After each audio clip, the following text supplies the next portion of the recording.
about a strange celebrity encounter you've had? A strange. Okay. So a long time ago, I went to Coachella. And Coachella is filled with all kinds of celebrities. And so there was a few encounters, but one really big one.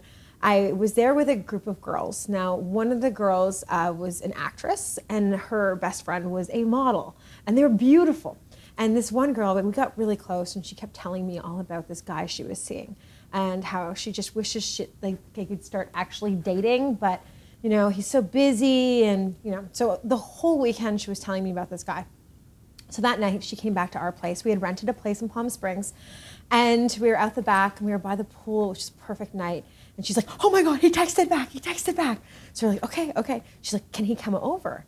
And we had this room that was attached to the house. And we're like, "Yeah, of course he can." She's like, "It's okay if I say," because he's driving from LA. If you know LA and Palm Springs, yes. It's a bit of a drive to get to Palm Springs. Is it okay if he stays the night? And I was like, "Of course, this is gonna be amazing."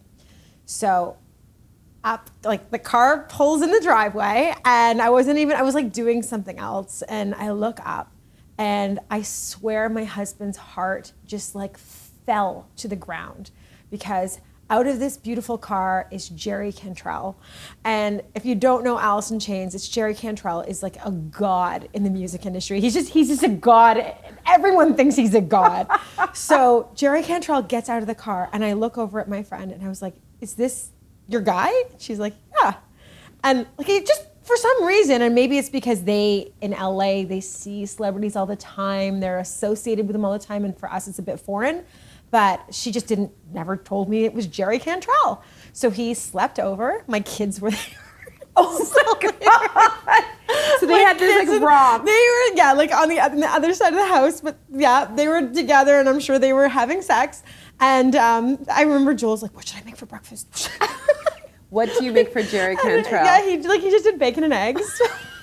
He was up so early. I was like, "You're gonna wake him up with a bacon smell. Just let him sleep." But he got up, he ate a little bit, and then he was out. He was like, "I'm not gonna stay in this stranger's house and have bacon and eggs." Awkward conversation with him? How do you talk to a celebrity, right? It's so hard. There's never an easy way to get into that conversation. Oh my God. Yeah. I mean, I've had so many weird celebrity encounters in my life. This is one that comes to mind. This is actually a near miss celebrity encounter. So for a long time, I was belly dancing as a kind of second job. I fell into it, and then I went to Egypt for a while, and then I came back, and it was sort of something that I did in the evenings. Very sexy. It was a lot of fun too, and I just really integrated myself into the Arab community in the city, and did a lot of shows all over the place. But I did this show one night downtown at a club, and I remember while I was dancing, I saw this guy come in. I was like, "That guy looks like Ronnie Wood."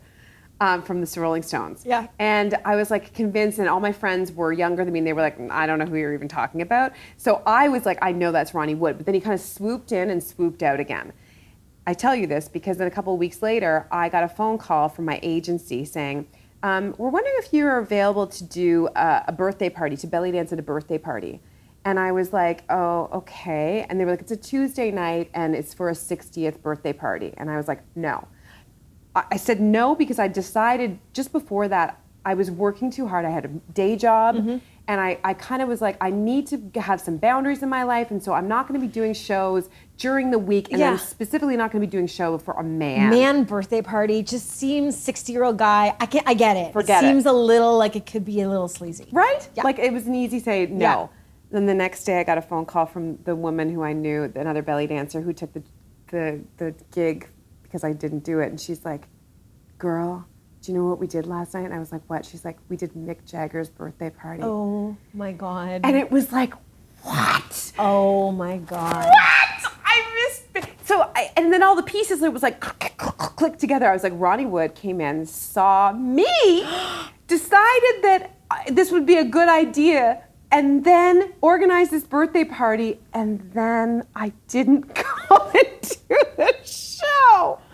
So I have to live with that for the rest of my life. That's a big one. But then I think about maybe that was like one of those sliding door moments where if I had done it, Your life would have changed. forever, and maybe not in a good way. Like in like what way? I don't know. Maybe, Like I maybe you would be ended up with Mick Jagger. maybe you know how he got a woman pregnant when he was like, I don't know, Yeah. 75. Maybe Yeah. I would have been that girl. That's okay. That would have been a really interesting life. I tell myself that it wasn't the right path to take Yeah. because it makes me feel better about myself. Of course. Thank you. I had a good time.